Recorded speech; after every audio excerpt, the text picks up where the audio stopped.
ईश्वर की योजना हिंदी कहानी। ईश्वर की योजना हमारी योजना से हमेशा बेहतर ही होती है।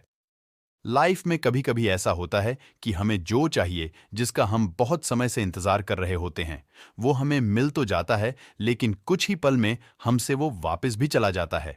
ऐसी स्थिति में हम ईश्वर को कोसने लगते हैं। हम ईश्वर से कहने लगते हैं कि आपने मेरे साथ ऐसा क्यों किया। कुछ समय के लिए हमारा भरोसा ईश्वर पर से उठ जाता है, किंतु कुछ समय के बाद हमें यह एहसास हो जाता है कि जो हुआ वो हमारे लिए अच्छा ही था। ईश्वर की योजना हमसे अच्छी होती है।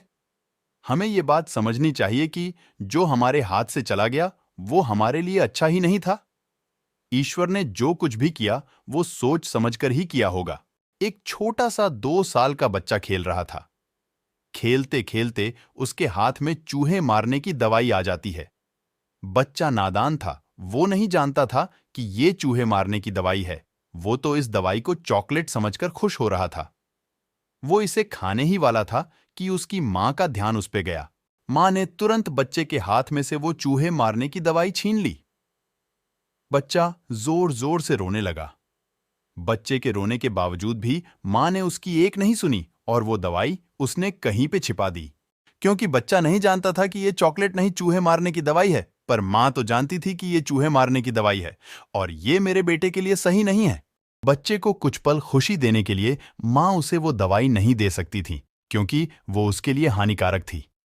वैसे ही जब हमारी जिंदगी में हमें कुछ ऐसा मिले जो हमें कुछ पल की खुशी दे और फिर वो वापस चला जाए, तो हमें निराश नहीं होना चाहिए। तभी हमें यही सोचना चाहिए कि हमें जो मिला था वो हमारे लिए अच्छा नहीं था, इस चूहे मारने की दवाई जैसा ही था। जैसा मां ने बच्चे के हाथ में से इस चूहे मारने की दवाई को ले लिया, वैसे ही ईश्वर ने हमारे हाथ में से वो ले लिया, क्योंकि वो हमारे लिए अच्छा नहीं था। कभी कभी हमें सही और गलत का फर्क इस नादान बच्चे की तरह पता नहीं चलता है, पर जैसे मां को तो पता था, वैसे ईश्वर को सब पता होता है।